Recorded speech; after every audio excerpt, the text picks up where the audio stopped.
একবার একজন ভিক্ষুক সওয়াল করেছেন কাফেরদের কাছে, আবু জেহেলের কাছে, উতবা সাহেবের কাছে। উতবা সাহেব আবু জেহেলকে হাসি মাস্কারা করার জন্য ভিক্ষুককে বলে, হে ভিক্ষুক, ওই যে দেখা যায় হেরেম শরীফ, হেরেম শরীফের পাশে যা যায় হযরত আলী এখানে বসে আছে, তুমি আলীর কাছে যা হাত পাতাও, আলী তোমার এই অনেক কিছু দান করবে, অনেক ধনী ব্যক্তি আলী। ভিক্ষুকটা কোনো কিছু মনে না করে, মুসাফির ব্যক্তি, কিছু জানে না, কোনো কিছু মনে না করে মনের ভিতরে বড় আশা নিয়ে চলে গেছে আলীর কাছে। অবশ্যই হয়তো আলীর কাছে গেলে আমার কিছু দান করবে। আলীর কাছে সালাম দেয়। হযরত আলী জিজ্ঞাসা করে, আপনারা এখানে কে পাঠাইলেন? বলে, ওই যে দূর থেকে দেখা যায় কিছু ব্যক্তি আছে ওখানে, ওই সকল ব্যক্তি বর্গগুলো আপনার কাছে পাঠাইছে। ওই ব্যক্তিরা বলেছে, আলীর কাছে যাও, আলীর কাছে অনেক ভঙ্গ আছে, আলীর কাছে গেলে তোমার ফেরত দিবে না। কিন্তু আল্লাহ রাব্বুল আলামিনের কারিশমা দেখেন, ওই সময় কিন্তু আলীর কাছে এক পয়সা কোনো কিছু ছিল না, আলী দান করবে এমন কোনো কিছু নাই। কিন্তু আল্লাহ রাব্বুল আলামিনের প্রতি তাওয়াক্কুল করিয়া হযরত আলী রাদিয়াল্লাহু তাআলা আনহু ভিক্ষুকের হাত খানা কাছে দেন। ভিক্ষুককে ওই ভিক্ষুকের হাত খানা কাছে নিয়ে হযরত আলী রাদিয়াল্লাহু তাআলা আনহু কি যেন করিয়া ভিক্ষুকের হাতে একটা ফু দেয়। ভিক্ষুক হাত খানা বন্ধ করে।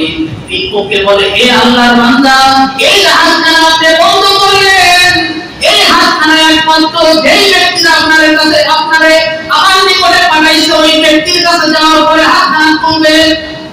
ভিক্ষুক চলে গেছে আবু জাহেলের কাছে। আবু জাহেল বলে, তোমার আলী কি দান করলো, কি ভিক্ষা দিল? তখন ওই ভিক্ষুক নিজের হাত খানা খুললেন। খোলার সঙ্গে সঙ্গে ওনার হাতের মধ্যে দামি একটা মুঠি দেখা যায়, হাজার আশরাফির চাইতে বেশি দামি। এত দামি হীরা, এত দামি মুঠি যে আরবের লোকেরা কখনোই দেখে নাই, এত দামি মুঠি। এইবার আবু জেহেলরা ওনার ঝলক দেখিয়াই তো আশ্চর্য হয়ে গেছে, এত দামি মুঠি আলী কেমনে করে পাইল? ভিক্ষুককে বলে, হে ভিক্ষুক, তোমার আলী কি সত্যি সত্যি মুঠি দান করছেনি? বলে, না না না, আলী আমার এই মুঠি দান করে নাই।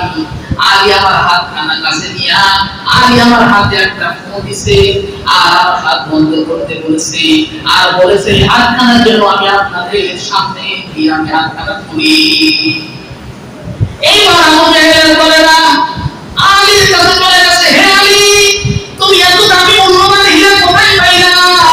আমাকে অবশ্যই বলতে হবে, তোমার কাছে তো কোনো মাল দৌলত ছিল না, তুমি কোথায় থেকে চুরি করছো? সত্য সত্য বলবা, এত দামি মূল্যবান হীরা কোথায় পাইছো? এইবার হযরত আলী রাদিয়াল্লাহু তাআলা আনহু বলেন, আমার কাছে কোনো হীরা নাই, কোনো জহরত নাই, কোনো মাল দৌলত নাই। যখন আপনারা আমার নিকটে ভিক্ষুককে পাঠাইছেন, ভিক্ষুককে খালি হাতে ফেরত দেওয়া আল্লাহ নিষেধ করেছেন। ওয়া আম্মাস সাইলা ফালা তানহাম, হে দুনিয়ার মানুষ, যখন তোমার কাছে সাইল আসবে, ওয়া আম্মাস সাইলা ফালা তানহাম, তাকে তোমরা খালি হাতে ফেরত দিও না। এই জন্য আমি চিন্তা করলাম, আমার কাছে কিছুই নাই, কিন্তু এই ভিক্ষুক খানা বড় আশা নিয়ে আসছে, কেমন করে আপনার খালি হাতে ফেরত দেই? এই জন্য আমি তার হাতের উপরে দরুদ শরীফ পড়িয়া ফু দিয়েছিলাম। দরুদ শরীফের বরকতে আল্লাহ রাব্বুল আলামিন ওনার হাতের মধ্যে দামি একটা মূল্যবান হীরা তৈরি করেছে।